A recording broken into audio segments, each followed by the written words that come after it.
Okay, today's class is dedicated in memory of Beryl Meisel by the Meisel family. Today is his yard site.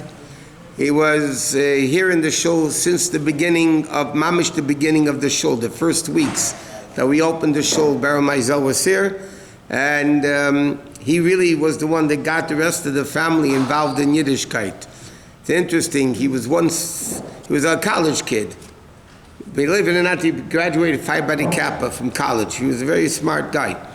And he was once walking down Fairfax Avenue many years ago when Fairfax was, and then Rabbi Yosef had a Chabad Mid-City.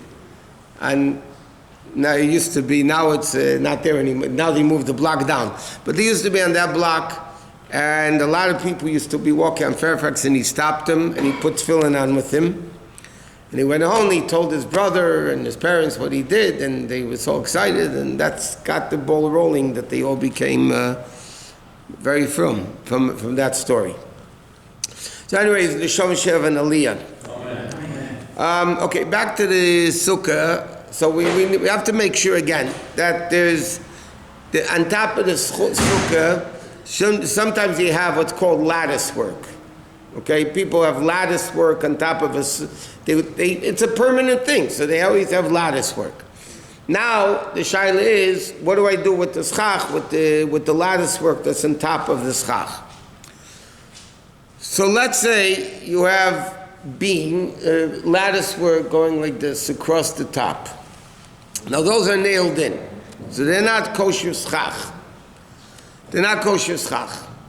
So you really have to do it depending how far apart they are. So you have to make sure there's like maybe one, and then there's a space, take out 2 or 3 of them, that you have more empty space than those thin bars of wood, which is lattice wood, right? Which is nailed down, so they're not kosher schach because they're maybe too thick, and also because they're nailed down. So you have to make sure that you take off enough of the covering from the lattice work or from those boards, whatever, that the sukkah now without those boards would be much more sun than shade, and then you put the schach to make more shade than sun.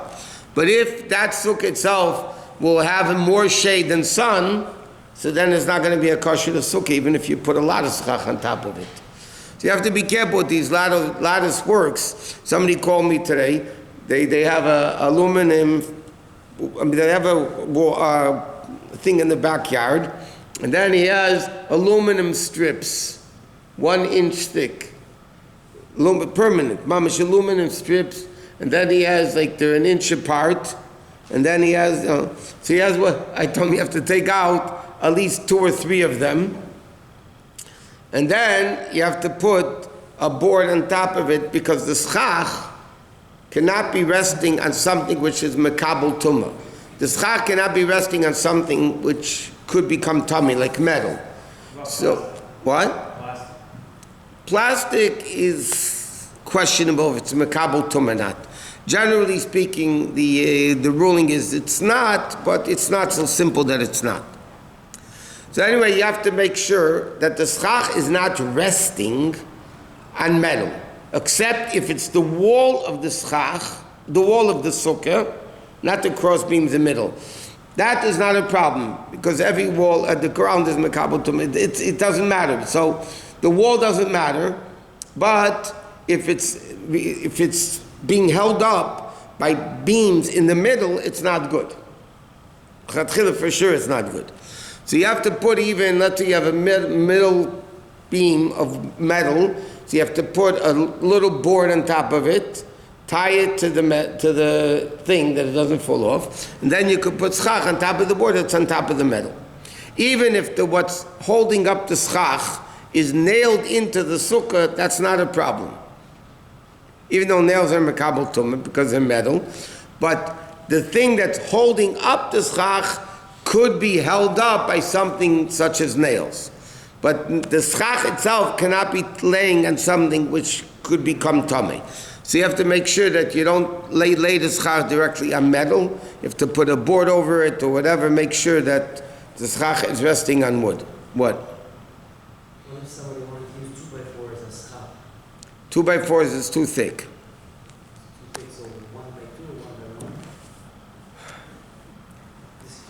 The Alter Rebbe writes in Shulchan Aruch that any type, like commercial 2x4, is used in construction. So that's automatically not kosher to schach.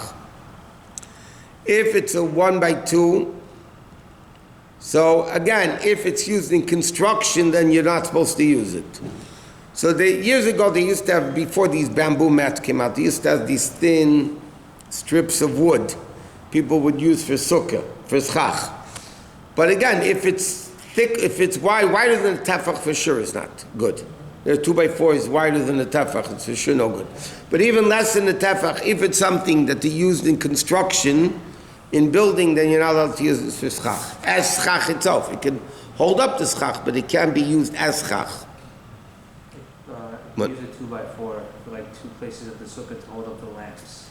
That's no good. That's not a problem. So I'm saying sitting under that area is also not an issue? Also not a problem. Not if it's a 2x4. Even if the 2x4 is nailed down? Yeah. Because it's a kosher to sukkah. So it doesn't matter where you sit in the kosher sukkah. Right.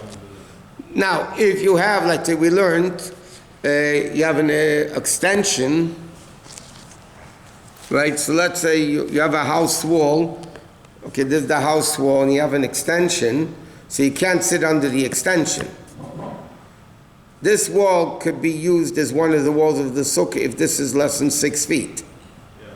But you can't sit under it because it's not schach. You have to sit on stuff. You have to sit under schach. You have to sit under kosher schach. But once it's kosher to schach, the sukkah is kosher. In that example, the women would probably sit under that portion. If that would be the case, the women would sit under that part of the sukkah, but they cannot make the leisha b'sukkah.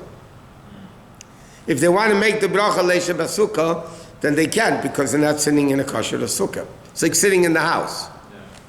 Now, today we discussed in the past that the Svardim hold, the Rambam and the Shulchan Aruch say, that women are not allowed to make a bracha on a mitzvah they're not obligated in. So according to Svardic tradition, now a lot of people don't, even Svardim do, but technically, according to the Rambam and Shulchan Aruch, the Bais Yosef, who were Svardim, you're not allowed to make, a woman is not allowed to make a bracha on a mitzvah she's not obligated to do. So a woman would not be able to make a bracha on lulav and esrig, a woman would not be able to make a bracha on sukkah, shayfa they accepted upon themselves, things like that. You know, the few positive mitzvahs connected to time, according to them, a woman would not be allowed to make a bracha. But Ashkenazi poskim, Teisus Rosh, Ramah, Alter Rebbe, you know, all the Sephardic poskim, the Ashkenazi poskim hold that a woman is allowed to make a bracha, even on a mitzvah she's not obligated to do, but she still could do it and make a bracha. But if a woman wants to do a mitzvah, she has to do the mitzvah properly. If she's not doing the mitzvah properly, she can't make a bracha, just like a man can't. So a woman, when it's crowded in a sukkah, and part of the sukkah is under an overhang, well, then the woman will sit there because they're not obligated to sit in the sukkah. Nevertheless, though, they can't make a bracha leisha b'sukkah because it's not a sukkah. They walk over the men's side, make the bracha, and come back? No, because they have to eat a certain amount Sitting. to obligate to the sukkah. What?